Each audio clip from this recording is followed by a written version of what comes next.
What is up, everybody? Welcome back to another episode of Real Estate Served on the Rocks, powered by Living in Colorado, The Mile High Perspective on YouTube, as well as Fathom Realty and Keller Williams Downtown. My name is Charlie Sardelli, and I am here with Jameson Amaros. Oscar Ibarra. And guys, where are we? We are at the Rouge Wine and Bourbon Bistro, located off of Arapahoe and I-25 in Centennial, on the west side of I-25. Love it. And it's a how would you classify this place? Like a Roaring 20s, high-end, custom craft cocktail paradise. Yeah. Very festival. I had a friend and colleague say that it looked like Santa Claus did his business in here. I like it.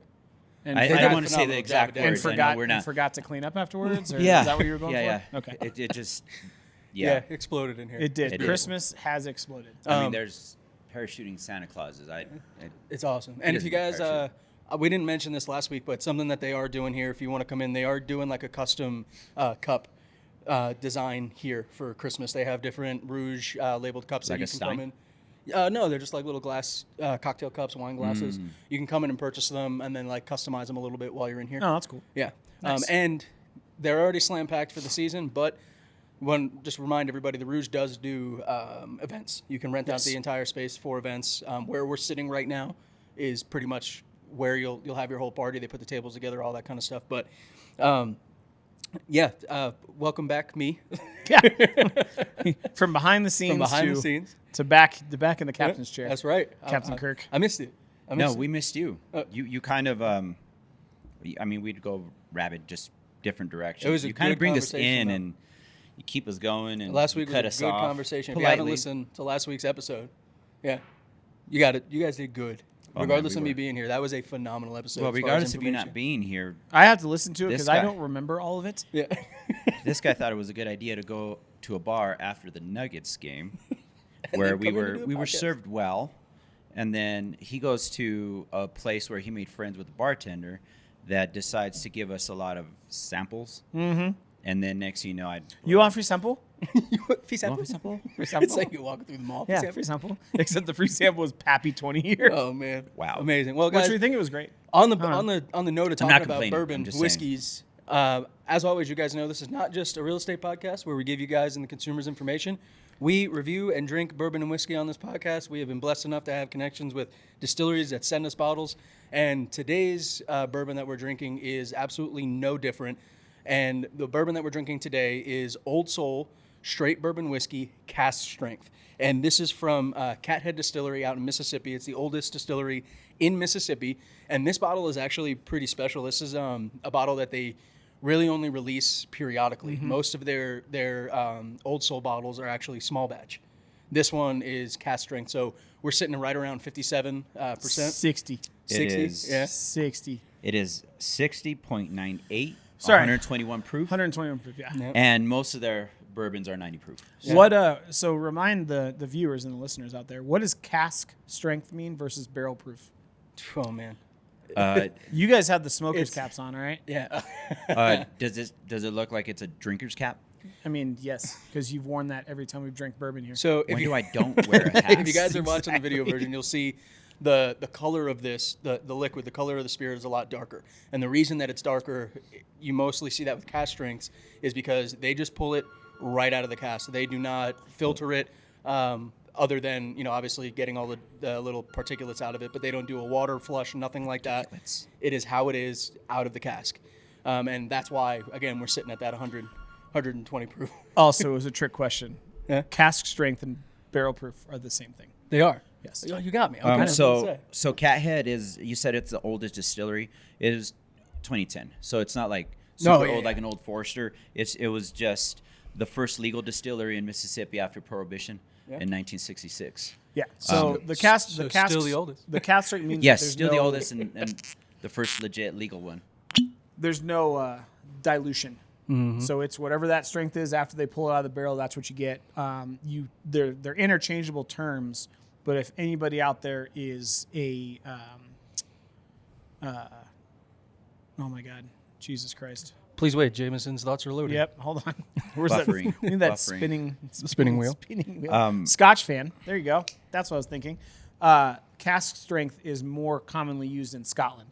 for their whiskeys and scotches, whereas barrel strength tends to be a more Americanized term because we're American. yeah. But anyway, they're the same. Yeah, and honestly, it's pretty standard match bill on this one. 75% corn, 21% rye, and 6% malted barley. It's a little bit higher on the barley, It but should be sweeter. that's what I was going to say. should be sweeter. It makes sense because with a cask strength, you probably want to be higher on the barley to Like, keep can that. you imagine I'm a kind of- cask strength rye? God, Oh. that would be scratchy. You ever seen the Like- the circus, the fire eaters? Yeah, that's yeah. what That's what I I'm saying. imagine. I just picture like Just sandpaper going down the gullet. It's like, So you know how a lot of the distilleries they won gold at the San Francisco. Yeah. I'm We interested stopped on this talking one. about that. This one was named 2020 James Beard semifinalist. Oh, Didn't win okay. anything. It's just semifinal. It was named Okay. semifinalist. This I'm is down what I with love that. about this, though. Just for you guys watching or listening, with the Rouge Wine and Bourbon Bistro, obviously, like Charlie said, we're super blessed with their partnership. But not only do we get to taste and try bourbons that you're not going to find at a liquor store, and if you do, you got to go on a hunt to find And it's something gonna like be this. pricey. and we'll And give it's you guys gonna the be- price of this bottle. Yeah, and it's at the going to be end. pricey. But when you come here, you guys can taste these and have access to them just like we do. So we've said it before, but like if you guys are like, oh man, I really want to try this bourbon, but I don't want to spend, I don't know, $400 on a bottle, come here. There is a 99% chance that They Chris have it. Collins has what you're looking for and will pour you for whatever that cost is, and you guys can try it versus. Well, and you he's know, going excited to do it too. Like Oh, not yeah. everything. I mean, we've showed you guys how expansive, and you see it with the bottle shot on the video, how much they have on the shelves out here. But Chris is such a bourbon lover that he keeps stuff in the back. Oh yeah. He has the everyday stuff, a big closet full, and then a big room of really nice stuff. He has a smaller closet of really, really, really Yeah. nice stuff, and then he has a locker of unicorns. It's insane, and Yeah. to And he hasn't even shown us the underground cellar that's not permitted at this place. the yet. underground locker room that he has. No, but he's really nice, and like before the show, he was excited to show us, and that's what I was going to say. To add on to what both of you said, he's still yet to pick something that is not good. He has a really good palate for not just food, but for Yep. bourbon and all spirits. You can see the wine behind us. They don't just have wine and bourbon. He has tequilas and other spirits here. So it's a really cool place to come and just have a cocktail. It's awesome. Well, we poured it out. Let's go ahead and get our noses in and get these first impressions. Cheers, gentlemen. We really need a bigger table. Yeah, we need a closer table. Smaller stomachs. I gotta get to the gym. Go walk a golf course. All right, so You walk a golf course. just on the I'll go nose, this is out of the last couple that we've had. It makes sense for sitting at 120. The alcohol 100% punches you first. Does it?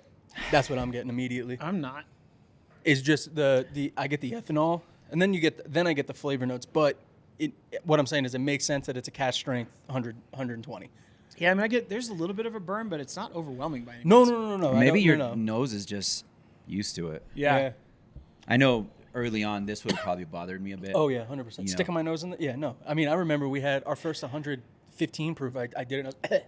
Now it's a No, I still get that sweet kind of caramel. Yeah. Caramel. There is Caramel. Caramel, How do you guys say it? caramel. we've gone over it. Oh, that's right. Caramel. Yeah. You say it weird. You and How do your you say tabby it? cap. Caramel. Caramel. Caramelo. Caramelo. Caramelo Anthony. I am getting that sweetness from it, Jesus. but it's not that sugar sweet. It's definitely the wood sweetness. Like it's the oak that I'm getting. Kind of like a potpourri kind of sweet. Kind of, yeah. Yeah. Like a dried fruit, maybe oaky. I was I gonna get say a little bit of like citrus. a true cinnamon stick, like a Yeah. raw cinnamon. Man, Ooh. it's hiding a little bit. Do the Charlie approach. Go one nostril Yeah. and one nostril. One nostril burns more than the other. I am getting okay. Yeah, that caramel comes Some kind through. of tickles. Comes through on there. There's a little bit of that citrus, I like you know, fruit. It's more just acidic. Yeah. there's some citrus, but yes. Okay. Now that Yes, that it's swirled around a little bit, that sweet is punching. Told you. Punching through. I get chocolate brownie a little bit, Chocolate. like fudge. All right, I'm gonna go ahead and get the first sip in, get that burn out of the way. I'm getting like a saltwater taffy. I was just talking to somebody about saltwater taffy. They had no idea what I was talking about. You should never talk to that person again. It's an East Coast thing, though, right? It's a coastal thing. It's a I coastal think thing. so. Yeah, because I know it from Virginia Beach. Yeah. You obviously from North Carolina. Where do you know Florida. it from? Florida. Yeah. Yep. So it's a coastal thing. May get saltwater taffy, man. but I'll tell you what. Ever since we did that tasting with Balcones, I love the fact that now I can recognize when something has higher oils in it because of how silky it is. Those guys were awesome, were they not? Those guys were super awesome. all right, I'm officially an alcoholic. It's not bad. No. I expected a lot more of like a wide mouth spread burn It's right on the tongue. right on the tip of the tongue. Yep. And then on Yeah. the back of your throat. Yeah, exactly. But it's I mean I'm equating that citrus flavor that you guys are tasting Yeah. to just an acidity, Okay. but I like the acidity because it's almost like if you like Sour Patch Kids or Sweet Tarts, you Yeah. know, it kind of gives it a different. This one's flavor. a little weird because it's got like a. As you breathe, it evolves and burns I more. was gonna say it's like a subtle complexity. Like on the first sip, you're like, oh okay, but then as Yeah. you're breathing it, and then it's like, wait a second, it's opening. It's does, opening. and It's it opening. opens It's opening. sweeter. Yeah, Very chocolatey. it builds. It builds. It does build. It builds. It kind of feels like it gets angry there for a minute. Yeah, especially. It's towards like the a end. Sour Yeah. Patch Kid. First there's sour, and then there's then there's sweet. This one's sweet, and then it just Wow. gets mean. Oh man, now even. Oh dude, this is gonna open wild. Hold on, don't let the remnants. There's flavor in that. This is gonna be a wild open. I can already tell. Kind of floral, rosy. Can I make I just want to. I really hope. And I know we talk about this all the time. The sign of a good bourbon. I hope that through the episode, that burn doesn't dissipate. Yeah. Because as the rest of it opens, the burn gives it a very unique Yeah. flavor profile because it sits. So as you're tasting that chocolate and you're tasting that kind of potpourri, It the almost goes citrus, flavor, Yes. flavor, heat. I'm yeah, getting a it's lot like of it. it's like an everlasting gobstopper. I'm getting a lot of bitter, At the end. peppery, bitter kind Yeah. of. I feel it at like the back of my The very tongue, the back roof of my mouth. throat, I can get the black that black pepper. Gunpowdery, bitter kind of stuff. But it complements that that charcoal, and then you have it's like dark chocolate. Yeah. you know, like it's not overly sweet, not- but it's enough to where Yeah, And it's like, when you you know- say chocolate, I'm more of a milk chocolate Same- kind of same, guy. but this is more dark chocolate. This Yeah, is very it's much definitely dark the chocolate. sweetness. It's the sweetness of the malt that we know. Yes. And then the wood that's adding to that earthy kind of dark chocolate flavor. That it's not over milky like sugar, Milky. sugar sweet, but it's definitely like See that 120 proof. over is Yeah, milky, that's good. doing its job. milky. Making up words. well, hey, it's gonna be. It's like I might need to make some shit up for Was the it topic today. Bundleruski? Well, Yeah. Hey, guys, Bundleruski-doo. as you know, the main reason that we started this podcast, other than to drink bourbon. bourbon with our friends and talk about it, was to make sure that we're arming you, the consumer, and anybody who's looking at the real estate market and looking to get into real estate, whatever it is, we want to provide you knowledge. And the topic today that we're going to cover is kind of like a pseudo topic. We've done, article headlines before, we've done market updates before, but what we wanted to do today is go over the Realtor.com 2025 predictions. And if you guys don't know, Realtor.com is kind of online with Zillow when it comes to listings and real estate information. Same thing with Redfin. But they put out studies just like Zillow does. And the reason that we wanted to address this is because this is where most consumers are going to get their information, right? If you don't have a real estate agent, if you don't normally talk about real estate and you're not involved, you're going to see Realtor.com. You're going to go click on that headline, and this is where you're going to get your information. So that's why we wanted, for this episode, we want to kind of just break it down. They have 5 points that they're going to go over, and it basically goes on home cost, interest rates, inventory, and then some other ones. And we would just want to kind of touch on each one of those topics for you today and just delve into it a little bit, just kind of from the mouth of realtors. What do we think about it? And I'll tell you already, I know, Jameson, you read through it a little bit. Yeah. But I can definitely tell that this is a nationwide statistic poll. Like, this is a nationwide headline. This is not. It is. Oh, this is not specific to any market. Yep. So on that note, let's go ahead and get into the topic for today. So I think the first one on the article talks about. It says home sales in Realtor.com are Yeah. projected to rise between 13.5% and 27.1%, Yep. compared with year over year. So factors, right? Yep. Interest rate. I think that has a lot. That's the big one. But what other factors are you thinking?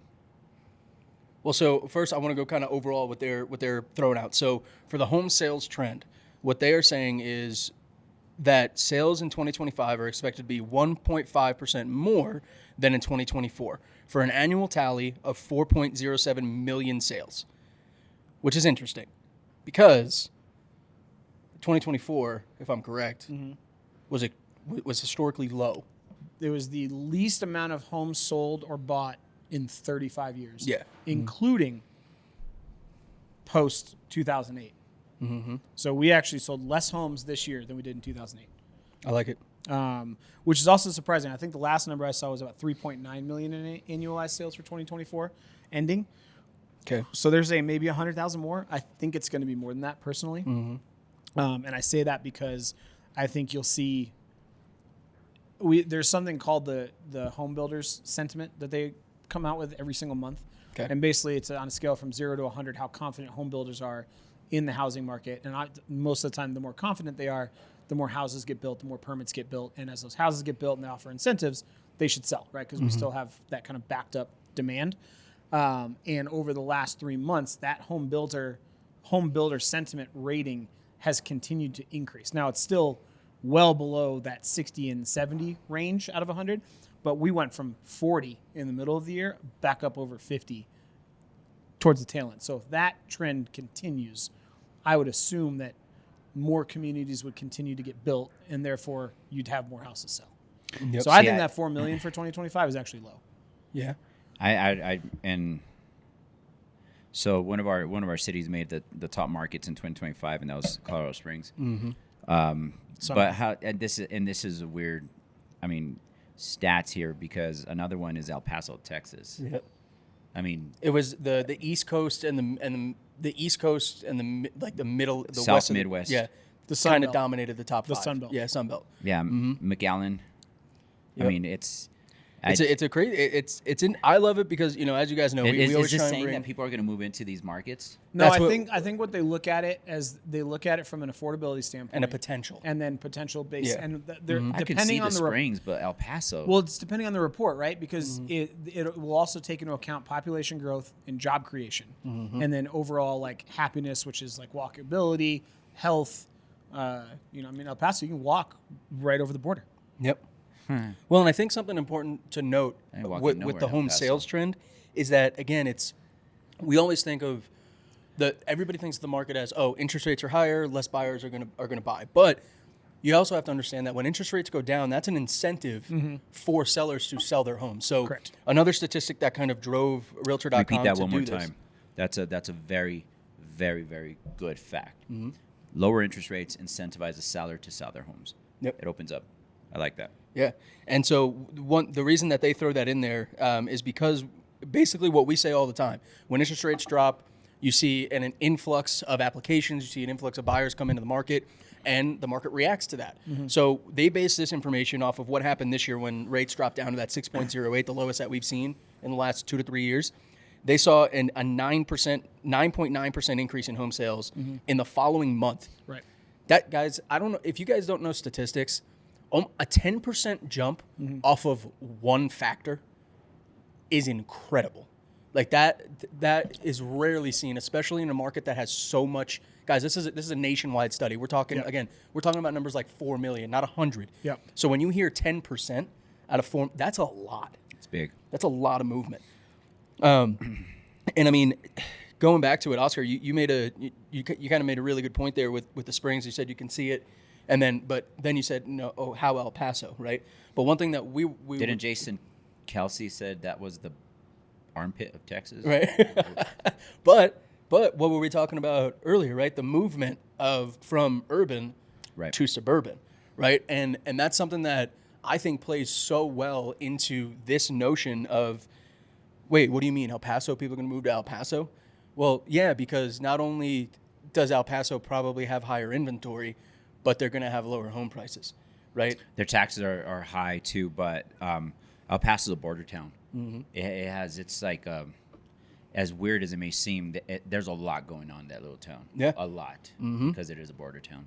And it it's- borders Juarez, so it's kind of oof, Right, but kinda rough. what we've seen, especially in the last couple of years, is we're seeing that work from home workforce being forced to go in part time or maybe even full time again. So where we have this fluctuation of everybody living in urban areas and then going out to suburban areas. Oh, I can work from home. I don't have to be in there. Now the trend's shifting again. So my question is, are they going to drive to these? Are they going to drive there and go to these places like the Springs, like El Paso, specifically because interest rates are going to be higher, but the home prices in these suburban areas tend to be lower? But okay, so with and this is where my brain's kind of not processing. With the Springs, it's what, an hour from here, from where we are now, Yeah. maybe, Yeah. because it's a half hour from my house. People make the commute to Denver. DTC is not that far for them. It's about an hour, depending on what part of the Springs. El Paso, there is nothing around El Paso. Nothing. Not a goddamn thing. Nothing. I'll say it one more time. Nothing. You got New Mexico. You got Las Cruces. You got Sunland Park. There's just a bunch of smaller towns. So that's why I was like, why El Paso? I mean, I think there's a lot of towns that are like that. There was one that I found very interesting, and it was Rochester, New York. I think military with El Paso too. Military is Bliss. El Paso, yeah. Yeah. But Rochester, New York is... You're right.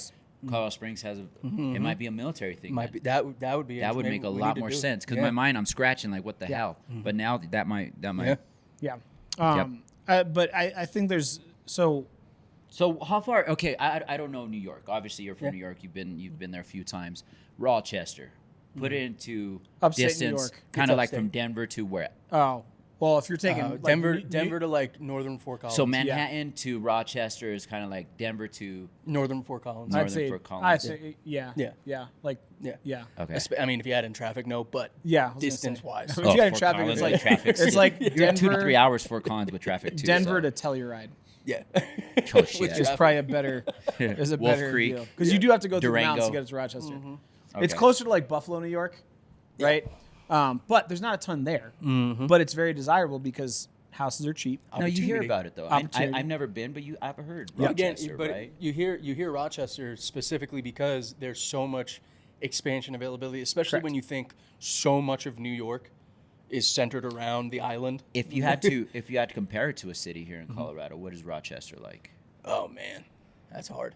Is it like a mountain community type deal? No. A smaller town? No. It's more like a Aurora. I would Like say a- the Springs. like I would say it's more like a nice DTC. like if Greeley was nice. Wow. If they didn't smell like, I'm just saying. I mean, like If- Longmont.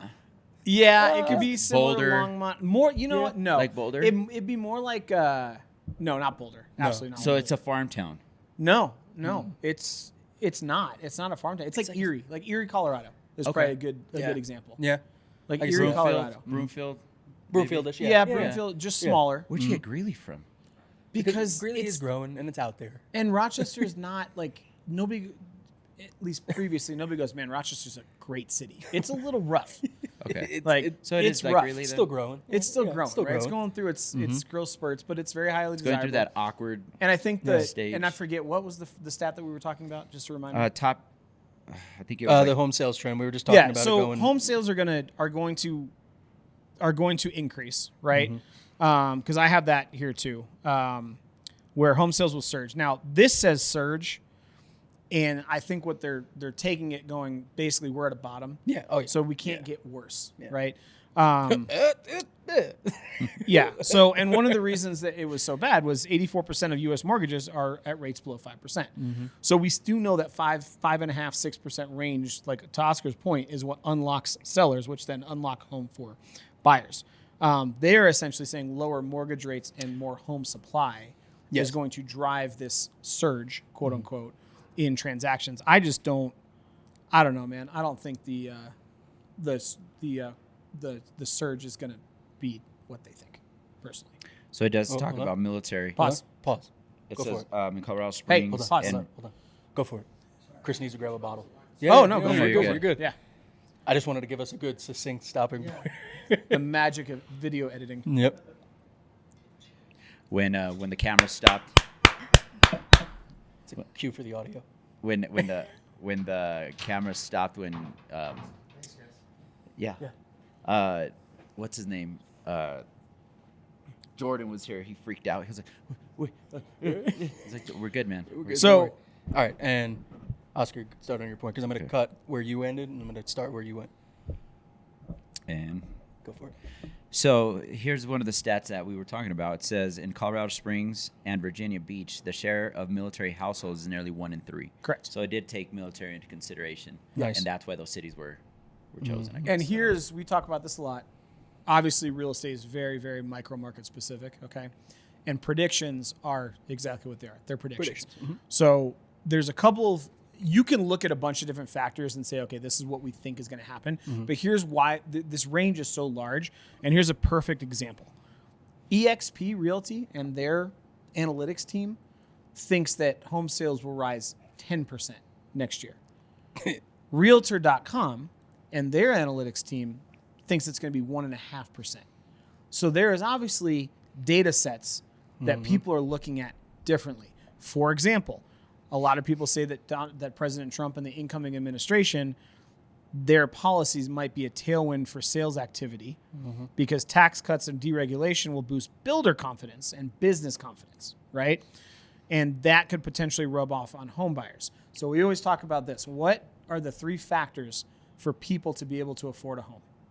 It's the home prices, the interest rate, or your wages. Those 3 have to work in conjunction. What they're saying is, okay, well, if business confidence increases, people are going to have more money, they're going to get raises, so on and so forth, which will then allow them to buy a house. However, There it is. the opposite side of that is we know mortgage rates follow the 10-year Treasury bond. Anytime the Treasury bond rises, interest rates on mortgages rise as well.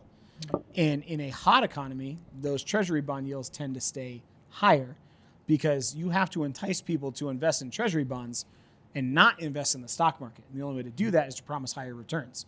Well, when you promise higher returns, those same investors also buy mortgage bonds. Mortgages now have to also offer higher returns. So the other thing too that I want to point out, and this is this is like the last sentence in this bit on the article, is the wild card, of course, is how other policies of a new Trump administration affect the price of other goods and services. And I think that is extremely important because, exactly to your point, business confidence can be great. But if consumer confidence is low, if the tariffs go into place and people are having to spend more, big if, then buyer and seller confidence, the consumer confidence will go down. So the builder confidence doesn't really matter. So two things. My favorite word, subjective, right? Yep. And you brought it up with Realtor.com being 1% and eXp being 10%. Yep. So it's a subjective, Yeah. stat because with military, I was looking up, and so if they're taking stats from these areas, what's one thing that we know that military families do a lot? Move. Absolutely. At least, I think the stat said, on average, every 2 to 3 years. So is that really a good market stat, right? And then with the tariffs, I believe that, yes, the consumer spending in certain areas will be less. But if that boosts business, then that means people are making money. And at that point, the consumer has the choice to either spend or not spend on a certain product. But so if they're earning more, there's really, as long as it doesn't affect negatively other aspects of real estate like insurance, and we said we wouldn't get into that, but I think it might boost a little bit on the real estate side, but from the consumer's standpoint, having the choice to not spend on a product, I but think if they're making more money, Bold that might prediction. Hold on, let me throw mine out first. Go for it. I like, from what we're talking about right now, the difference between business and consumer mindsets, whatever it is. I think this could, let's say, we have builder confidence with tax incentives, but we have consumer hesitance. Will that not lead to a boom in inventory? If builders are incentivized and happy to build, but then consumers are sitting because they don't feel confident, would that not build up inventory? Yes and no. I think if they're making money in their job security, I think they'll still buy. I don't. I think what I'm saying is, instead of it being a rush of the combination of we have more inventory, the interest rates are low, and I have confidence to buy. If we can get it to a point where it's kind of regulated, where they are building because they're excited about it, and we still have a good amount of people in the market that are willing to buy, not jumping in like exactly. crazy. We could get to a point where we're starting to see some discrepancy in inventory and buyers. So a balance, Yeah. a little bit more balance. That would be a good thing. And with that said, what would it do to home prices? Boom. And actually, Will it go down? Well, that's actually a great, Jameson. Before we move into the next part here, do you want to give that bold prediction? Yeah, I personally think that tariffs are going to, as we go into this next prediction, if they are what they have said they're going to be, I think it's a horrible thing for the housing market, personally. And I think it's going to affect builder confidence because if materials are costing more. If I am putting a 25% tariff on lumber from China and Canada, and we get 80% of our lumber, Don't we get it from like Russia too? not as much. And right now, not, nothing. yeah, not nothing. But China, from Canada, we get about 70%, and then we get another 10 or 15 And from, they're from going to be China. hit. Yeah, But if there's a 25%. 25% tariff there, now obviously the way tariffs work, it's not the Canada doesn't get punished, the builders get punished because they have to pay that tariff for the incoming goods. Well, if lumber's now 25% more, that's going to make the cost of building a house more. That cost is then going to get put to the consumer. It's going to give the builders less funds to buy some of those rates in bulk. So now the incentives go away, right? That's number one. Number two, and again, not trying to get political, this is just facts and how the economy works. If we deport 10 million people That work mainly on the homes that building. work in construction, who's going to construct? Us, obviously. So to Oscar's point, you're going to get people that can go into construction and make $25-$30 an hour, and they're going to have more on their paycheck. But now the builder has to pay them $25-$30 more an hour, which is now going to make that house more expensive anyway. So I think there's a couple of inflationary policies that if they come to fruition, I think it's actually going to make it harder. Now, the balancing act is if we price everybody out too much, home prices have to come down. Because again, affordability is home price, interest rate, or wages. If wages are going up, right, home prices are going to go up. But if there's no inventory for home prices to go up, they're going to have to come down. So there's going to be a balancing act, and we're going to have to figure it out. I just think those two specific policies, when it comes to the number of sales, I think it actually slows down the housing market because it makes things more expensive. And that's a great segue into the next portion. So you guys always hear us talking about how in the housing market This things is opening up. Oh yeah. Oh yeah, Phenomenal. it's sweeter. Oh is, man. yeah. Talk about a holiday. I feel like I'm holiday eating a bourbon. brownie right Oh, now. I'm It's so great. excited. But anyway, we always talk about, and maple Jameson mentioned jammy. it, how there's three elements, how things also always affect each other in the housing market. And the reason I wanted to start with the home sales is because a lot of the time home sales are going to then play into home prices. Yes. Right? So with what Realtor.com put out, they are saying that their expectation for 2024, home prices will grow by 4%, up significantly from 1.1% in 2023. And so it makes sense that if they're projecting that more homes are going to sell, home prices are going to increase. That makes a lot of sense to me. Yes and no. I think it's the demand side, right? Like, it's going to be a balance of where inventory is at and where the demand is and where interest rates fall. If interest rates stay or fall from where they're at currently, we have seen, and I forget the stat, but back in September, there was like a 3-week period where home sales exploded Oh, yeah. because it went down to 6%, 6.1, 6.2. We haven't seen that since because then they went back up, right? So I think the methodology on the idea or the prediction that home prices will drift higher is because we're still behind on building, and we will have that pent-up demand that will get some relief with mortgage rates. And then to Oscar's point, if we see a strong economy and continue to see a strong job market, we should see wage growth, which is just going to allow more people to buy those houses. And we still haven't caught up inventory-wise, especially in states like Colorado. So I agree. I think we'll see home prices rise. I really want to see, I really, really want to see how these outliers affect the overall statistic and the number. Like when you have places like Wyoming, when you have places like out there that are just such outliers compared to major cities like New York, California, so Denver. To that point, the other piece of this where home prices are going is if they do elevate 3 to 4%, it's going to force people to expand their search for houses to areas outside some of the major metropolitan areas. And in fact, 12 of the 16 cities that Realtor.com thinks will have double-digit price appreciation are in the Southeast or the Southwest. Yep. Yeah. So there's, to your point, the migration portion of it, right? Yep. And Oscar was saying it too. Like there's going to be these outlier cities, but it's because if home prices are going to continue to increase and we do still have the flexibility of working from home and doing whatever, then guess what? Those more affordable areas, you think Alabama, Georgia, Mississippi, Louisiana, those areas are going to have a lot higher home price appreciation because you're going to get people that are flocking to the area simply because economically that's like the only choice they have. Yes.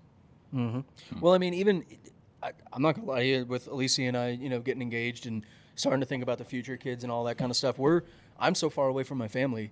I don't really have that sphere that I can lean on where, hey, grandma, can you watch my kids or anything like that? And that the reason I bring it up is because that's a factor, right? Sure. For us. Are you trying to tell us something? Well, no. What I'm saying is. You gonna have kids now? What I'm saying is. Just got engaged, man. What I'm saying is, we're thinking. Congratulations, Alicia. No, not yet. We gotta enjoy. We gotta enjoy it for a little bit. But a lot of it. What I'm saying is, it's factors like that. Like we're considering. I love this state. Absolutely love it, and I want to stay here in any way possible.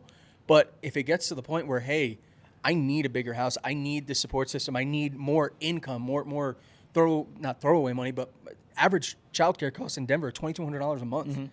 So it's now we're considering, hey, if we can make our housing costs lower, then we can provide a better quality of life in the future if we need to.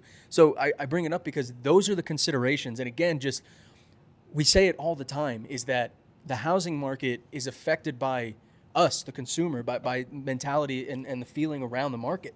And if we're seeing we have more inventory. Realtor.com, what they're saying is they're expecting 11.7% more inventory in 2025. 13.6 in Denver. Yeah. That's crazy. Right? I agree with that. And I can see it, especially if we actually start implementing this switching commercial into residential. Absolutely. In Denver, that could happen. What's your coin phrase about the market? It's not time in the market beats timing the market. So you need to hurry up and buy, Charlie. Can I introduce you according to FHA? Realtor.com, it says it's stating that Denver is still an attractive home buyer's choice because it's still quote unquote affordable compared to the major cities. Get the fuck out of here. That's what they're saying. Well, and I mean, to be fair though, if you look at so nationwide last year, right? The home prices still went up 3% last year. Yeah. In an area or in a environment where we had 7 and 8% interest rates, Denver contracted by 0.02%. So, I mean, again, it's always going to be this whole nationwide thing. But if you look at micro-specific markets, which is why you work with realtors that are familiar with the area, like there's pockets that, like right now, I could buy cheaper in Crystal Valley, Castle Rock than I can in the Meadows, Castle Rock. And it's only a 15-minute difference. But if somebody that has flexibility and just wants to live in Castle Rock, that's an important consideration.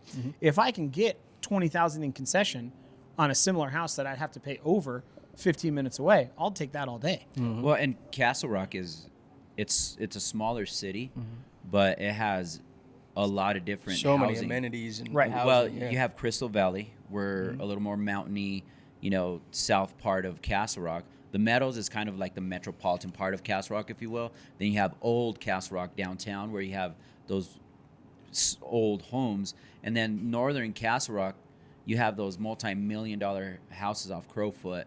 Then you have the terrain, and then you have Founders. So within Castle Rock itself, which is a small city, you have to know the pockets. Yeah, absolutely. I mean, there's multi-million-dollar homes that and I think the Castle home is for sale. I don't know if you saw that. Yep. And I think what's so funny too, and this is again coming from guys. If you've been listening for a while, like this knowledge for me is new still. I've been doing real estate for 2 years now, but it still feels weird to me to talk like I was talking to my client last night, and he asked me about, interest rates and mortgages, and I was like, yeah, but if you do this on a 30-year fixed rate and your interest rate, I literally got off the phone and I looked at Alicia and I was like, do I sound as fucking tooly as I think I do? Like, this is crazy. You only sound tooly because before you didn't know, and now it's just second nature. is. Well, and more so because we talk about it so much Right. here. Yeah. You're probably a lot more knowledgeable than most real estate agents. And it's that's not, exactly the as I point. say, it's not tooly. It's you're our job is to solve problems. Yes.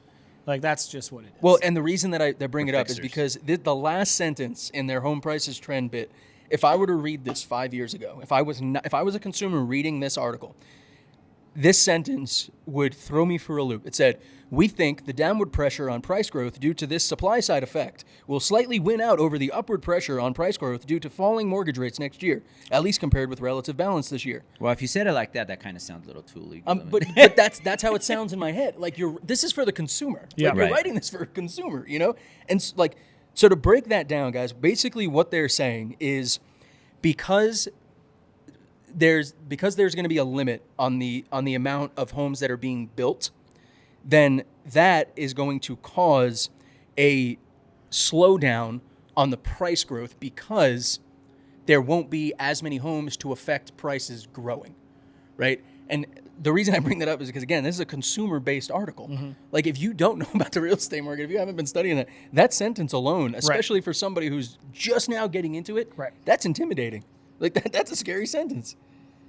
That's- But regardless, the reason that we talk about the home prices trend is because this is always something that people forget, I think for me, is that we control home prices, all right? Like, the homeowner controls the home prices. At the end of the day, if we were to sit down and go, hey, guys, we're all going to agree that we're going to sell at list price, we're not we're not trying to raise the price on this home, then guess what? We could regulate pricing. But if you're selling your home, it would be stupid for you to do that. And everybody's looking for top dollar in their home. So when you think about it, if we have more homes selling and everybody's looking for top dollar, and you have two neighbors that one neighbor lives on your left, one neighbor lives on the right, and both of them sell for $5,000 to $10,000 over that asking price, guess what it does to the price of your home? right. It raises it. It's called a free market. You know, and I'm just thumbing through Redfin, and as much as I don't dislike them, I don't really like how Redfin's structured, but they actually have good data. They were, I think, spot on the last few years, and they're right along with that 1.6 month over end. So they're not as extreme as EXP, but they fall more along the lines of the 1.6 month over month in October. And yeah, I mean, everybody says that it's going to be a good year for 2025 for a home price, for home sales. Yes. But I mean, at the end of the day, right? Like, again, the big thing that affects home prices are what? Interest rates. Interest rates and demand. So, if you're good with it, Oh, I was we'll up- go to- I was we'll going go to say, yeah, so I think prediction that's, number 3 or 4. well, they have it as a wild card. Oh, so I had What? this as prediction number 2. Okay. But a prediction that mortgage rates for 2025 will stay in the 6s. Yes, okay, so yes, so that was the prediction. And I don't think that's a wild card. No. I think that's a fact. Well, so that's the thing is they project, Realtor.com says that their prediction is mortgage rates will not fluctuate drastically. They No. will stay pretty much the same. We won't see that much of a difference. But they put it as a wild card specifically because they don't know. Like they're basically saying, and both of their wild cards are related to the policy agenda of Correct. the incoming administration. Yes. And that's really, I think that is a straight up and honest way to look at it, specifically because there is so much monetary ideology that is balancing on this presidency. Right. That, yes, at the end of the day, because we know if the more, and this is, for me, I'm not going to lie to you guys, this is the most asinine part of the housing market, but I get it from a business standpoint. The better the economy is doing, the worse your interest rates are going to be. Correct. And the worse the economy is doing, the better your interest rates are going to be, again, because they want you to take out these loans. They want you to get a mortgage. I mean, a good. So they're going to lower those rates. Well, and if you don't want to go into the economy, just the stock market. Yeah. When the stock market's doing extremely well, your rates are higher. Mm-hmm. And when the stock market plummets, rates tend to go Well, down. here's why. Can we try and simplify it? I'll Yeah. try and do this like as succinctly as humanly possible. The reason that in a recession, in a recession, mortgage rates fall. Mm-hmm. If we are in an inflationary period, mortgage rates rise, and it's all due to the 10-year Treasury yield. All the Treasury yield is the government tries to incentivize people to buy bonds That's what I was saying. to finance government spending. And those people that buy those bonds have a choice. They can either buy the bonds that are a very safe, consistent return, or they can invest their money into the stock market, which is highly volatile, but has a much higher chance of return. In a recession, people don't want to invest in the stock market, so they hedge their bets by investing into bond yields.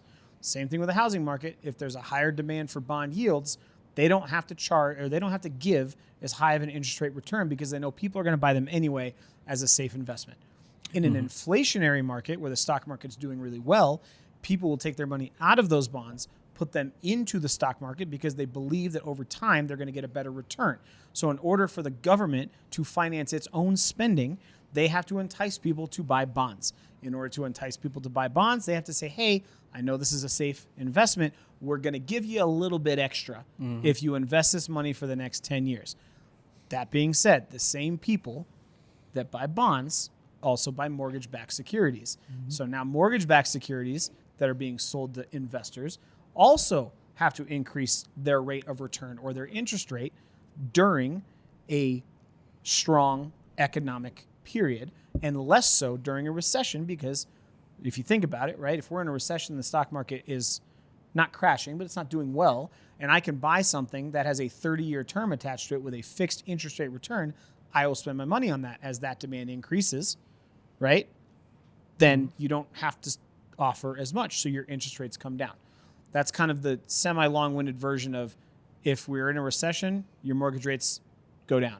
If we're in an inflationary period, your mortgage rates go up. Well, Go for it, Oscar. no. Well, I was Does that make gonna sense? say, Go for ahead, it. go What I'm going to say is, in my mind, coming from where I come from, if you can afford it, they're going to make it more expensive. If you can't, they're going to make it easier. Like, Well, no, it's that's what, well, that's what I hear. just for a good snapshot and a big oops is COVID, right? We were in a recession, but we were in a space of unknown, and they thought the government thought spending was going to go down, right? Because we were shutting down in a sense. Yeah. So they overstimulated the interest rates, dropped it to 2%, and next you know it goes with chaos. Nobody stopped spending. Well, So that's they, okay. they overdid it there, but that's a quick snapshot of what happened. It was an unknown, which recession, right? We don't know things. They thought we were going to go crashing down Sure. and burn, and they overdid it. So they overstimulated by dropping the interest rates so low that it kind of backfired and rocketed us. Where Well, we are and that's now. the difference with that was an artificial Yeah. hand. That was us manipulating a free market. In a free market sense, the asinine portion, and I think Charlie's But at the end of the- hippie side and, at the end of and the caveat day- will agree with this, is the government relies on people to take their money so that they can spend their own money. Yes. Right? That's what it is. Like, if you really think about it, the fact that we finance our debt by saying, hey, buy this 10-year bond and we'll give you a 4% return after 10 years, that's a good deal, right? If I told Oscar, hey, give me $100,000, don't do anything, and in 10 years, I'm going to give you that $100,000 plus a compounding interest of 4% over that 10 years. You take it, right? Yeah. Oh, yeah. But if I said, hey, give me $100,000, and over the next 2 years, I'm going to give you 40% in the stock market, which one are you going to take? The stock market, yeah, right? You'll take the potential of 40 versus the guarantee of 4. So now if I say, okay, I'll guarantee you 6, now it's a little bit different. But that's essentially how it works, and why people think that in 2025, the rates are going to stay in the 6s, because most of the Republican administration's policies are seen as inflationary. Tax cuts, looser regulations, all those type of things, which normally means the stock market's going to do well because it is a capitalistic, friendly environment. Is that fair to say? Yeah. Yeah. And that's why I agree. I think prediction-wise, I don't think we'll see 5s unless we dip into a recession for some reason. Then we'll see in the 5s, but I think we'll be low 6s by the end of 2025. And yes, nationwide, there are portfolio products that you still can get 5s. I'm saying we'll still have 5. But yes, I see what you're saying. On average, nationwide, we won't be in the 5s. I mean, I think ideally it would be great in a healthy market if we stayed in the 5.5s and not dip any lower. Yeah. You know, because then if we start going 5.5 before the products start offering 4, and then we're back into the races again. There's been a ton of research. 5.5s is the number, essentially. I think so. Yeah. Well, and here's the thing though. When so. we talked about this, I'm doing a callback to our prediction episode for 2024. So I was trying to look that up actually before because I just wanted to see what we said. we were thinking interest rates were gonna drop. We were thinking that it was gonna get better. The economy did get better. Yes. But the interest rates did not correlate, right? And that's because of everything Jameson just got done talking about. But the reason, on top of the fact that our president went senile halfway through 2024, that did not help any public sentiment whatsoever. Not at all. But the not to get political, but I mean, really, if you really think about it, right? Yeah. And I think this is funny all the time. Everybody's like, oh, and you know me, I'm the stat guy.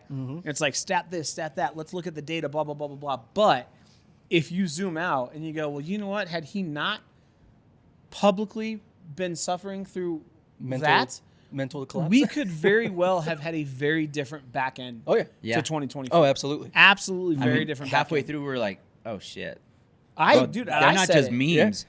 Oh, man. And the reason what is going on? The reason I bring up the predictions, and especially when we're talking about interest rates, is because this is the first year. Last year, we were talking about even economists and these predictors said, we don't know what's going to happen. Right. This is the first year in the last 3 years or 2 years since we've been doing this, talking about this, that we have a huge source saying we are confidently believing that interest rates are going to stay as they are. Well, I would hope at this point we've gone through this now because, again, 2020 was an anomaly.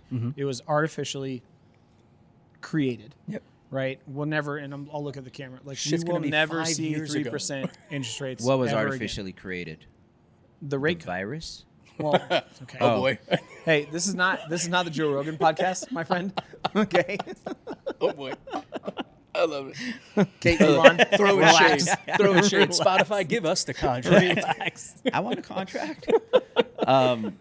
No, but I think that's such an I'm saying important... that we have 2 years of data on how the treasury bonds are affecting mortgage rates and how economic policy is affecting those and affordability. And I also think we've had 2 years of a pissed off generation of home buyers and sellers that are stuck, right? So now people are starting to hone in. It took us 2.5 years. Well, and it took a club beating to us, the realtors, Correct, yes. with that lawsuit because it was more the pissed off consumer. They needed to beat someone up. Go ahead, beat us up, but we still need to move forward and educate. And but all I think that that's stuff. why. But you touched on something very, very, very correct. Across the board, we're starting to see certainty in our stats because you said it earlier, Charlie. There was an unknown. We didn't know. Well, not only certainty. No predictions were certain. Not only certainty, but we're starting to dial in the spread. Yeah. Yep, Right? exactly. Like there's no longer this, except for EXP. I don't know what the fuck they're doing about the 10% home Well, sales. they're a realty company. They need to have stats. But everybody else, It's a sales meeting. Everybody else, they need to pump their agents up. Everybody else is starting to dial it in. Yeah. And I like that because I think now if we go to the consumer side, now we're starting to get into an area where we say, okay, if I'm a buyer and I want to buy a house in 2025, what do I have to look at? This is what I'll say. Boom. That's exactly why I started it, is because we have a sense of predictability for the consumer. Before we had three separate elements that were all playing into this. I don't know. Right. Home prices, home inventory, and interest rates. Now, at least one of those three we can plan around. And we can go, okay, hey, this isn't going to fluctuate between 6.0 to 6.8 or 7, and that changes your monthly payment drastically. Right. If we sit between 6 and 6.2, hey, guess what? We have a range that we can work in. Exactly. Well, not only we can that, save, we can work. Yes. All of that. It gives a sense of confidence. And not only that, I think from a buyer standpoint, right, if you go into this entire next year understanding it is going to be volatile, I want to make sure that I'm working with the best lender, the best realtor that's going to keep me informed. And we've said this multiple times.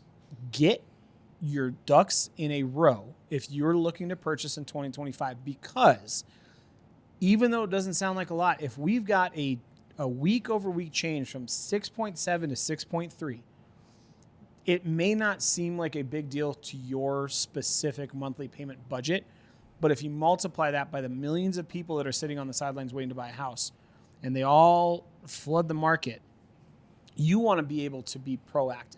You want to sit there and say, okay, I'm working with a lender, and he's got an inside track, or my realtor's got an inside track on the reports that are coming up next month. So I know that I can get pre-approved at a 6.6, let's just say, right? I'm going to offer on that house.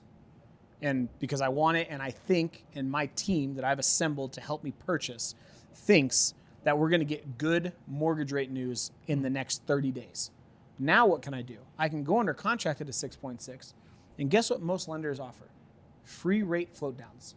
So if all of a sudden you're at a 6.6, and then we get some really good economic news, and it goes down to a 6.4, which is going to happen next year multiple times. It happened in September. We went from a 6.7 to a 6 in about a week and a half. Crazy. Okay? Crazy. But if you would have gone under contract at a 6.7%, and then you're under contract, you're through your inspection, you're looking at your appraisal, and then 2 weeks later that mortgage rate drops to a 6, your lender can go, hey, guess what? Free rate flow down. I'm going to go from a 6.7 to a 6. That just saved you $300 a month. And when he's talking about that, Prepared. Be prepared. When you talk to your lender, he's going to either lock or not lock your rate, Correct. right? So in a market that we know that it's pretty stable, if you have a 6%, they're going to lock it, and then that's what you're going to get when you close. Now, if it does drop, a lot of lenders will charge for that. Hell, I'll pay it if it drops that much. Correct. Out of my commissions in pocket, because it's a huge savings at half a point. Oh, it's massive. Well, I think, guys, we did honestly, fucking kudos, hats off to all three of us. I think we did a great job of bringing in the three main elements that they talked about, the three main predictions: home prices, interest rates, and home inventory. And I think this is a great time to move into our One Rock takeaway for today's episode. So either one of you guys, I know mine. You guys want to take it? Or do you want me to go for it? I could go. All right. My One Rock takeaway is our stability is getting a little more accurate with projections of what next year is going to do, and that you could plan around that. I mean, trying to plan around something that there's so many unknowns is hard, and I get it. Yeah. A lot of the people that I helped this year were people that needed to either sell or buy. I think next year it alleviates more in people that are planning to buy or sell. You know, and I was gonna say getting that, married or kids and stuff like that. That leads into my One Rock takeaway is, guys, this is the time right now to start talking to a lender. Talk to a realtor friend, reach out, start talking to a lender, because, like I said, out of the three, we have one that we can lean on, which is the interest rate. And guess what? That is the most important part for you, because that is what dictates your monthly payments. So if you start talking now to a lender that can get you on a savings plan, that can tell you, hey, pay down this debt, get your DTI down here, you will be in a beautiful position midway through 2025 or towards the end of 2025 to move. So as of right now, based on this whole episode, start talking to your people. Get a realtor you trust, get with a lender, and get on a plan, because this is the best opportunity to plan that we've had in the last 5 years. Buy property in Bailey, Colorado. I love it. So I got a two-part one. Okay. One, I just want to reiterate what real estate means from an investment wealth building standpoint. Don't wait to buy real estate. Buy real estate and wait. Okay, Mm-hmm. It will appreciate straight up. Fannie Mae and Freddie Mac came out with their predictions, and they went 1 to 5 years out. If you were to buy a $500,000 house this year, the appreciation on the low end after 5 years was about 27%. That's fucking crazy. Right? Which means that a $500,000 house, year one, about $18,000. That's crazy. Right? So by year 5, I think it was somewhere around like There is no ETF. There is no stock index 100. that was- you can, I was that you just here's can, why having that's this but here's why that's conversation with that you important. can invest in. You But here's can't why that's at important. that. We've said it, right? Every decade, home values nationwide double. Yeah. That just it is what it is. The only way that's going to change is if we somehow make up the 3.7 million houses that we're short within the next 3 to 5 years. So anyway, Is it possible? Yes, but buy probable? real estate No. and wait. And there are programs that we have access to that can help you do that. Don't wait to buy real estate because you'll miss the train. Just don't do it. If you're ready, do it. The next thing I'm gonna borrow from the Russians. Oh boy. Take it easy. Trust, but verify. Okay. The reason I say trust but verify is, as we've seen, every single fucking economic entity out there is going to have a prediction on the housing market, and you can predict things by data and you can predict things by sentiment. And data and sentiment are driven by two very different things. Sentiment is driven by emotion, data is driven by statistics. So when you're looking and deciding, hey, what should I do? Look at multiple sources, as many as possible, and then aggregate that. There's a book called The Art of Impossible, and it's written by this dude that I want to give him credit. It's amazing. You read it, right? Uh-huh. Absolutely incredible. He started out as a journalist.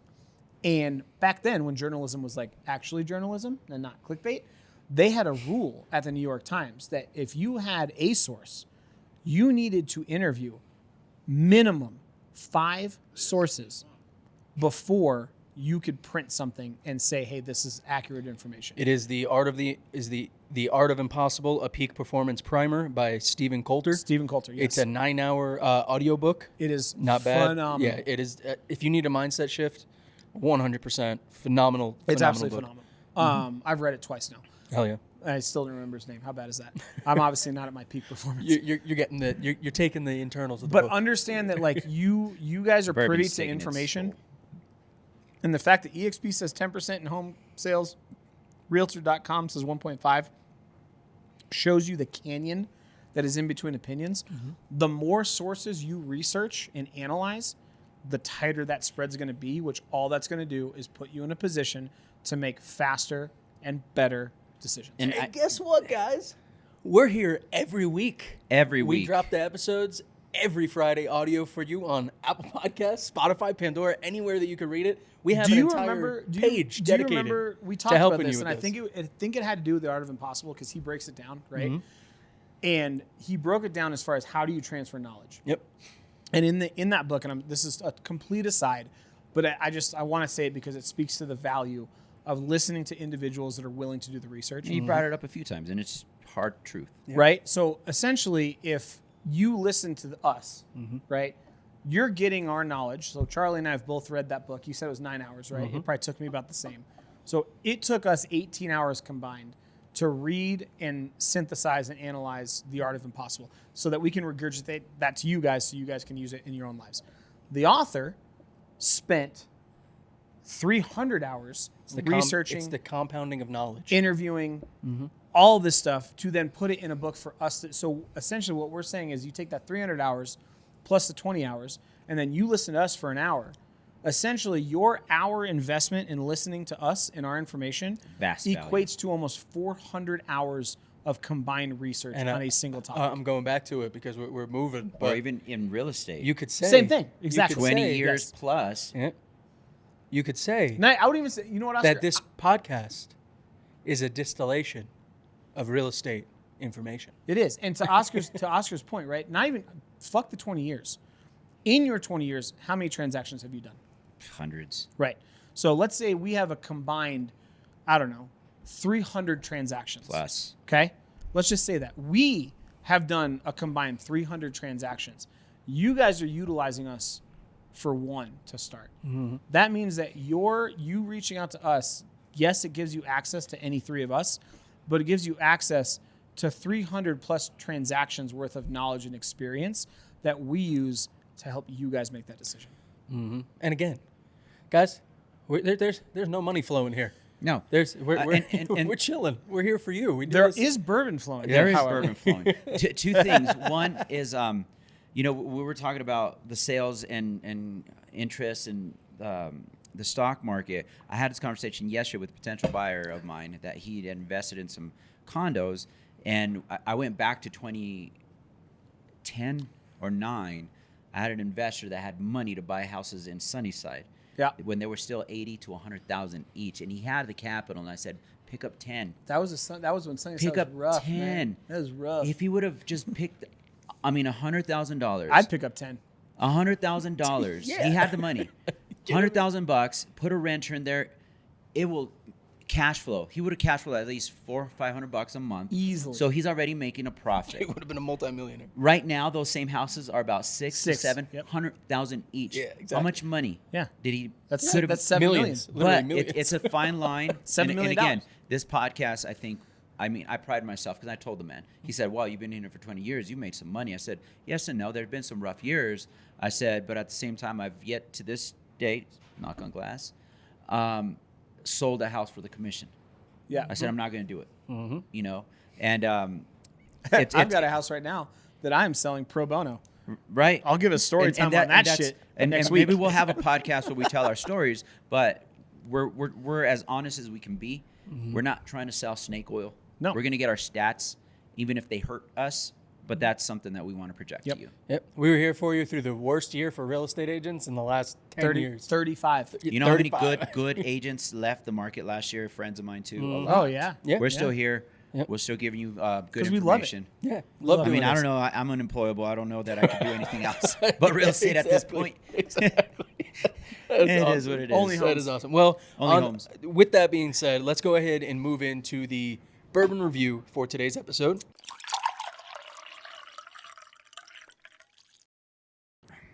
And this bottle, I think, was a perfect bottle for today's conversation. Sugary apple pie is what I'm getting right it now. floated through. It's it, delicious. It added to the conversation, and for me, I mean, just it did. Jameson, to your point, it opened. Yeah. Beautiful. Like I'm talking like you ever see that slow motion, that Yeah. Discovery Channel That of the flower. yes. Yes. just slow motion open. Yeah, the like evolution of this bourbon over the last hour has been Yeah. phenomenal. Uh-huh. And Especially it kept the for burn. being 120 proof. 26, isn't it? It kept Or, the yeah, burn. 120 kept, something. But the 121. burn is there on the sip, but it dissipated on the nose. 121. You get now Dude, on the I- nose that it's been open. You get the sweet. You get that sugar, that chocolate caramel, but when you take the sip, it's still a bourbon. It's you know what I mean? Like It's good. Yeah. It's good. Yeah. Is It's it very hot, good. sticky, sweet? Honestly, Oscar, I am really excited to hear your rating on this because if someone were to ask me like, what is Oscar's taste in bourbon? It wouldn't be this, right? Well, I would say that this would challenge that for you Yes. because it keeps the burn, It keeps but a it's burn. on that sweet It side. keeps a wood flavoring to it. I said but at the beginning, it I has the said my sweetness. one hope is that Yeah. the burn stays because we've had other high proof barrel strength or cask strength. Now that we know there's no difference, bourbons that have lost the heat by the end, and it just kind of turns into Yeah. a really heavy dessert bourbon. last week's. This, And the fact that this Glencairn that we're drinking of, this is like a 4-inch diameter on the top like that. It's you'd be letting 2 a hours lot away out. from giving birth if this was measured in centimeters. Whoa. It gave birth to a It's hell of a good dilated, bourbon. baby. That's for sure. Preaching. It gave birth to a hell of a good. No, So it opened up beautifully. It really did. The flavors are all there. The burn, because it carries to the end, it incorporates into the flavor of the sweetness. And that's where I think a lot of my flavor profiles of the other bourbons that kind of mute Yeah. or the burn dissipates, it kind of overpowers into like more of a sweeter or, Yes. or bitter. Yeah. And this one just stays consistent, although the rest of the flavor profiles just elevate a bit, if you will. This reminds me I a lot of 100% agree. if you guys don't remember when we first started coming to the Rouge, we had the Heaven Hill grain and glass line yes. where The they barrel- the legitimately barrel worked. strength. Yeah. Yes. Where they legitimately worked with the top like agricultural Local. Yeah, that top agricultural research firms that like have the numbers on this, and we gave that a high number because the flavor and the complexity stayed throughout the entire episode. That is exactly what this reminds me of at the beginning. Yeah. I was like, oh wow, this is good. This is gonna taste great. The flavors are wonderful, but I was holding out for how it opened, but. Now being at the end, and again, guys, as you I always said know, it, 40 minutes in, I was like, bro, this is 40 minutes. Like this is evolving. This is honestly like if I'm thinking of a bourbon for my taste palette, this hits the nose perfectly. And it's from Mississippi. Yeah, exactly. Like it's not even the bourbon capital of the world. It's Yep. Jackson, Mississippi. Sorry, I'm going to turn the bottle again. Which And- that's and- what that's and what's famous. crazy is- That's Martin Luther King famous. And what's crazy, they also distill other spirits. yeah, I know. They have vodkas. They have. Yeah, but this was What the heck is And- hoodoo chicory? I know what chicory is, but what's hoodoo chicory. Yeah, I don't know what that is. interesting. hoodoo or voodoo. it's HOODOO. What's chicory? Hoodoo. Chicory is it's like a pea, Okay. That you drink it like coffee down in like Louisiana. You have chicory coffee. But it's a chicory liqueur.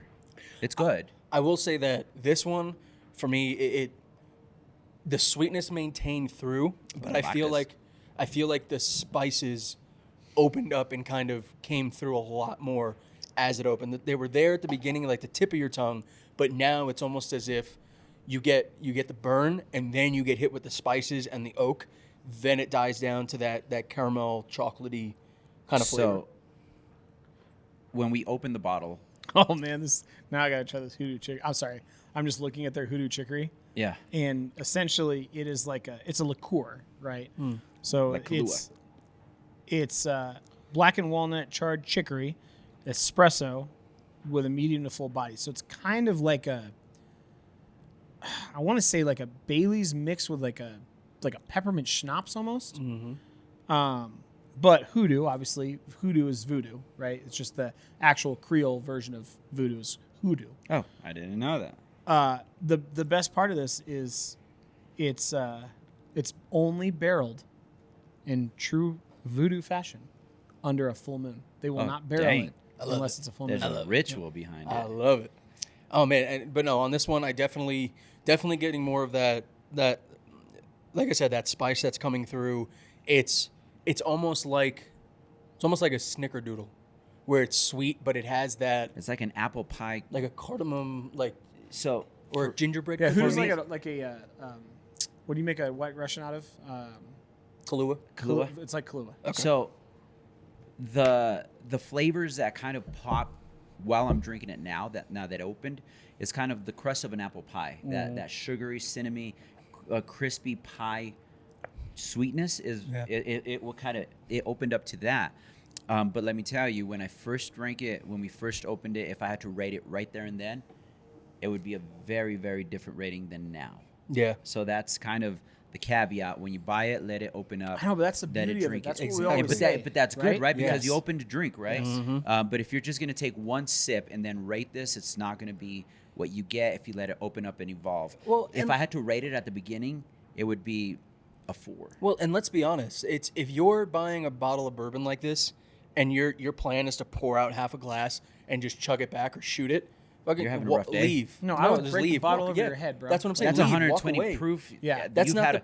That's not the point. Unless of you're these. going through some You're, shit. that I we was can gonna sit say down you're and going talk, through some right? shit. If that happens, Yeah. you're going If- through some if shit. you're going which- through some but- shit, nothing, but- nothing need a buddy. matters. But right? you're gonna take the shot. If you're going through some shit, you're gonna take the shot and grab then some pour a Jack. second one, and then sip on it to talk about it. But if you're just looking to like drink it and oh no, I just want a shot of this, get it through. Please do not buy this bottle. This is definitely a bottle you open up and have a conversation over. Yeah. Maybe not like a I party could bottle, listen. but this I is a could good, talk politics with my in-laws with this bottle. Ah, shit. Wow. All right. That's a big that's a big ask. Just saying. All right. So let's go ahead. And as you guys know, we do our rock rating, and our rock rating is based on a scale of 1 to 10, 1 being the best, 10 being the worst, because the more rocks you put in a bourbon, the worse that bourbon usually is. I'm gonna take it on this one. Before we give it, this bottle originally was $100. It is down on sale, kind of like end of life, end of shelf, at around $89. With that being said, I would pay this $89. I have friends coming up for Christmas. We're going to a cabin. I would go buy this or a Dexter and bring it with me and be like, hey guys, all right, we're chilling, we're having a good time together tonight. This is what we're drinking. It's very different than a Dexter, but it Yes. holds its own like yes. a Dexter. But I'm gonna put this at a 2.1. If not a 1.8. Wow. Yeah. This hits everything. It has the spice. It has the sweetness for me. It has What the do we burn. rate Dexter? Dexter was a 2.2, I think. Cool. 2.3. To me, this is Dexter on steroids, Okay. right? Mhm. Like that's how I Yeah. see it. Like how do I explain this? If Dexter is, because Dexter per bottle is about $60. This is 100. 70, So 72, yeah. no, it's 60 down in Casa Rocky. All right, well, then I'll gotta pick go to up a Castle bottle Rock if you then. need it. I think it has everything that Dexter has, but it adds in the hair on your chest. This is a bourbon whiskey that the Heaven Hill Boom. barrel strength had. And here's what I'm most impressed with. Now that it's opened up, if you put your nose in it, Oh yeah. the burn's gone. Oh, yeah, There is 100%. no burn. The ethanol. Well, there is no bourbon in mine. burn bin. There's no burn bin. The Burn burn's bin. gone on the nose, and normally that means it's gone on the palate, and it is not. It is stayed. And I think that, as we have said, is a quality of a very good bourbon I'm gonna grab JC's Please glass real do. fast. that you can have. Hold up. All right, as everybody, JC's glass, we leave it open, and we do not touch it. Obviously, like I don't. Mine is open. I do one pour, but I swirl it. I sip it. I do one pour. Stop it. Just put your nose to that. That has not been moved around. Tell me that does not hold up. Jesus. It's just been opening for an hour and 20 minutes right now. Okay, hold on. But even so, I just poured this Yeah. too. I mean, Yeah, it's more subtle with JC's, but it's still there. stop hogging the glass. I want to smell. It's crazy. Yeah, it's almost peachy. You so It's wild. hey, real quick. I guess I Yeah, can it still holds its own. I'm gonna That's look- crazy. Oscar, you go. I gotta look something up. Ladies and gentlemen, boys and girls. So this one's kind of it's out there for me, just because it does. One of my flavor profiles is definitely there. The burn, the heat. I like the higher proof stuff. It's just I want to know that I'm drinking bourbon at this point. It, like I said, initially I was like, it's really bitter. The bitter overwhelmed it. But as it sat and opened up, as my palate kind of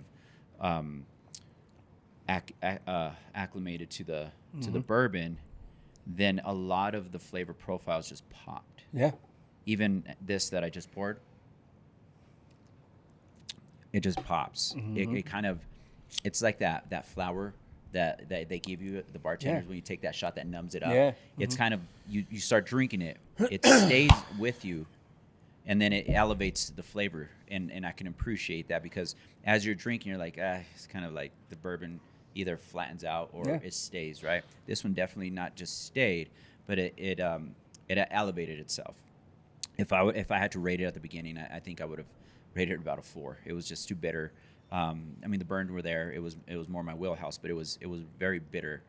Now that I've been sipping on the first pour, I just poured me another one. The one that sat here was very, very sweet forward, but with not like a artificial sweet. It was just really, really good. I want to rate this. I want to rate this fair. With the price point, I think this is sitting around 2.5, or 2.25. So 2.25. Yep. It's a good. Yeah. It's a good bourbon. Yeah, I like it. I really do like it. I take pride in the fact that I'm on point. I mean, with Oscars. and with the thing Oscar is, rating. what really kind of just takes me back is they've only been around for 15 years. Mm-hmm. They did a pretty good job with this. And when I started seeing all the other stuff that they do, not to knock Breckenridge, but that No, that I'm not gonna break that that rum crap they did was Yeah. just, it was not good. It was a ploy. It was not yeah, good. No. And I'm kind of, I like how we keep going back to that. well, because These that poor guys, it they was just what it keep was. taking strays though. Like every third episode, they Well, take a I mean, stray. they do a They're lot just of sitting there shit. walking on the show like, oh, God damn, what is shit? Sorry. It's Because been they do- a year and a half. They Leave do me alone. vodkas. They do. gimmicks, man. They say that they do another line of canned cocktails. So they're expanding, right? They're business owners. They're gonna want to, produce something for everyone. And this in itself, and I don't know if it's, if we buy the regular stuff that's 90 proof, it's going to be this good. Obviously, Chris does a great job of bringing us great bottles. This bottle, for 15 years in the business, they're just two best friends that like bourbon and blues. I think they did a great job with this. And that makes so much sense because I am an old soul, and yeah, this Well honestly, done. if out of all 70 something bourbons that we've tried, it's Dexter in this one for me at the top. Wow. Like 100. This has everything for me. It's got the sweetness, but not to the point where it's sugary sweet, where it overpowers everything. It has the burn. Yes. It has the spice that combines to it. I'm honestly, have to buy a bottle from Chris before we leave for this. Buy for this and a couple of Maduro sticks. Yeah. Oh my God. That's delicious. Woo! This is gonna be a good trip. All right, JMO. We got a 2.2. We got a 2.1. Where are you sitting? 2.25. Ooh, that felt good. Not as good as that bourbon. It felt good. Listen, if God Himself came down, Easy. Hold on. Where you going? Where you going? and I said, mean, if you're still with us at this point, Where you going? stick in there. and We're I'm going to see where this is going. and I'm not a Hang in religious there. man. I'm not a religious man. And maybe we're talking Greek gods because they have what's the Mythology? what's the drink of the gods? Mead. No, it's not mead. Yeah, it It's, was mead. No, it's not mead. You got me there. God damn it. Uh, I don't Coffee? Somebody look it up. I got mean, you. Go for it. all right, Go for it. so- We got you. It's speaking of total side note. it's mead. Guys, if you can't tell, is 120%. I just my brain goes because there's a really good show on Netflix with Jeff Goldblum and he plays Oh, Zeus. yeah. It's Chaos. Fucking phenomenal. Chaos. But the whole show revolves around this mythical drink of the gods. Nectar, I know, but it's got a Nectar different of the name. gods. ambrosia. Ambrosia. That's what it Ambrosia, is. So mead is also. So if Zeus came down and said, I am going to give you the drink of the gods, aka ambrosia, right? And I'm going to tailor it, Jameson, to your individual taste buds. This is it. Mm-hmm. I mean, we rated Dexter a 2. We did. Yeah. I can't right. rate this lower than Dexter. I can't. right, yeah. Because I'm and the gonna only have to reason, stick with the my only reason I 1.8 say then. that is because Dexter was sitting at 95 proof, Yep. right? So it was about a little bit less than 50%. So it wasn't barrel proof. If I take stock of every barrel proof or cask strength bourbon whiskey we have had on this podcast, this is number one, without question. And it's for a very specific, simple reason. It has kept the burn the same A good burn, too. from the first sip to now. But everything else, complexity-wise, has leveled up. And I can't say the that burn kept me going. for a lot of bourbons. I really, really, really, No. really, So, really, so really, does that, really can't. So, Especially not for comparing it after to an hour and 20 minutes. hold on, comparing it to a Dexter, that's 90 proof. 95, but yeah. This is 121 proof. Yeah. The drinkability is the same. That's what I'm saying. Does that give it more of an elevated Yeah. rating? For Well, me, absolutely. Yes. So Absolutely. now here's the second reason. Because I too like Dexter, but in a different way. So here's the than second this. reason that Zeus himself has come down and offered me Easy. this ambrosia. presented this. Okay? Are So you sure it's we not, talked about this off Poseidon? podcast. I think it was Poseidon. Zeus. I mean, No, it was definitely Zeus. Okay, All right, I'm just catch saying. up on your Greek mythology. oh Jesus man, Christ, that's all about. this is embarrassing. I love it. Anyway, so I told you guys off camera. I opened up my Weller Full Proof. Okay, Weller Full Proof is something that a lot of people love, and it's Highly about- regarded in the It's industry. at 56%. Okay, so was that 118 proof? Yeah. This is 121. And I thought the Weller Full Proof, and that was a private barrel select. So they had Davidson Liquors went out, they went to the distillery, they picked out their own barrel, and it was phenomenal. Absolutely phenomenal. However, if I were to purchase that bottle, $200 minimum. 200 to 300, 250 on average. This is on sale for what? 89 $89. bucks. Fucking not day. even close, dude. Not even All day. close. Not even close. And my third point of why you guys are gonna be like, what the fuck are you rating this? Anytime I introduce somebody to bourbon, right? And I go high proof, Yeah. it's got to be a good bourbon because otherwise I'm gonna send them running for Heaven Hill. Heaven Hills, the hills, the Heaven Hills. Hey, this, no hesitation. And for a beginner, I'd probably put it on a single nice rock to just give it Break down that burn a little bit. And break they've down the only burn been a little around bit. for 15 years. And I guarantee you, after That's two, insane.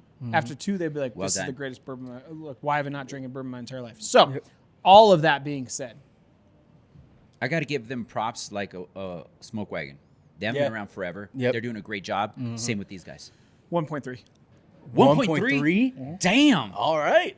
All right. We got our first bourbon that It's came in the close to the one. God. Yeah. 1.3. And I think, okay. So, if this was a $200 bourbon, yeah. I think I'd be at about a 2. Yeah. But for $89, Yeah. It's definitely and for what top shelf. I mean, dude, it's not even. And guess where you can find it? It's a great bourbon. The Rouge Wine and Bourbon Beach. No, but in all honesty, guys, that's the cool part. We say it all the time. If you want to give this a try, Chris does have it here. You can always come out and have a single pour. You don't have to pay $90, but you can come here, get a taste of it, and get exactly the experience we did, where we're willing to now go buy the bottle. If for you're the an night. experienced bourbon drinker, you're going to spend $90 well spent. I just don't know Absolutely. what this doesn't have. I Yeah, guess. Like yeah, I no. want to ask you guys, like, what's it lacking? It's not lacking anything. I think has- What it's- could it do better? I think we're it can't do anything better. For what it is, it's fucking great. So then, Yeah. what? The only reason I'm asking is our highest rating was what, two. Too. and that was what? There's a few. That was Dexter was one. The Dexter, the Heaven Hill, Okay. The barrel proof Elijah Craig or the Right. Yeah, barrel proof Elijah So Craig. how is this? barrel proof Castro. How is Yeah. this? So, I'm just asking for you me- guys, why is this above those three? So for me, this one didn't get a higher one, because my sweet palate isn't where my wheelhouse is. If it was less sweet and more, I don't know, leathery or tart? No, leathery or woodsy, Okay. I would have rated it probably 1.5. Okay, that's fair. or more. This For- is for your me. palate to Yeah. a T. For me. So you Because can tell honestly- me why. honestly, because everything else was there. Honestly, I think it's just because the one is so coveted in my head, I get it, but and I say that I'm going to admit that's the It's like issue pancakes. is because I think about that one and I'm like, man, it has like I'll say No, all the time, that's it fine. has to be the one. that's fine. I'm not saying If- what I'm saying. What is, it's missing, that's I can't tell you. That's It's what I not mean. missing No, anything. That's what I can't. I'm not saying rated a 1. What I'm Yeah. saying is you have rated this worse than Dexter. I say like a 1.8. I give it a 1.8. Okay, I'll there we lean go. on a 1.8. Thank you. Thank Yeah. you. I Yeah. just can't. Yeah. Like, if you love It is. Dexter, It is. This Yeah. is everything that Yeah. Dexter is, and then some. So I just No, the rating yes. didn't make sense. Yes. Okay? It goes too much on the sweeter side for me, Mm-hmm. but this does not lack anything. My personal, I totally get you. my Yeah. personal 100% get flavor you. wheel. Yes. It's not like ooh deliciousness. Right, totally Mine's get more that. of a tobacco-y, Nope, I get it. plummy kind of way. But that's If- your if it went, palate. I if just it know went that way, Charlie's palate. So when he if it went went over, that I'm way, like, I'd probably be right up there with you. Bro. 1.3, 1.5. Yeah. this is It's a great and what blows my Fantastic. mind is that they've only been around for 15 Yeah. years. And These it's only guys gonna did a get great. better. Yeah. It blows my mind. Shout the out. price. Shout out to And the to juice CatHead inside is Distillery. how many bottles does he have? I don't know, but I'm about But to ask him if I we're could buy probably one. Because I kinda wanna- hold I wanna buy on. one. Time out. You can't drink this at the Rouge Because we just we already bought all the bottles. We're all going home with one. Yeah. Sorry, All right. guys. With that being said, guys, Bro, phenomenal yeah. episode. Phenomenal episode. Do Great we know bourbon. real quick? Great topic. Do we know what the pour amount is on this? Like how much you would charge? It's under 25. Oh, All shit. fucking day. How much did you buy? All I fucking paid day. 40 for Blanton's and all fucking day. this Yo, is 100 times better than Blanton's. Yeah. All right. I'm sorry. Great I love episode. the juice. Great bourbon. This is exactly the reason why we started this podcast. Thank you all for joining us. Thank you all for being with us on this. You can always reach out to us. Send us an email at any point in time. resotr@themilehighperspective.com or give us a phone call. 720-584-3361. And we will be back week after week to keep bringing you guys these reviews, these real estate information. We will catch you later. Wait, hold on. How do you follow us on social media? Oh, Brett? yeah. Yep. Sorry, Oscar. This is what happens when Charlie misses a week. He gets all out of whack. You're right. And I have good bourbon. I'm sorry. Yeah.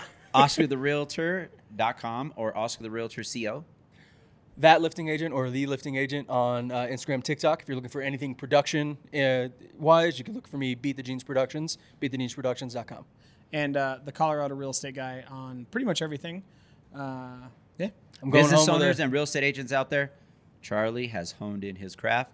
Great job. Appreciate it. I'm going home with a bottle today, boys. Cheers. Me Same. too. Cheers. Cheers, guys. Later.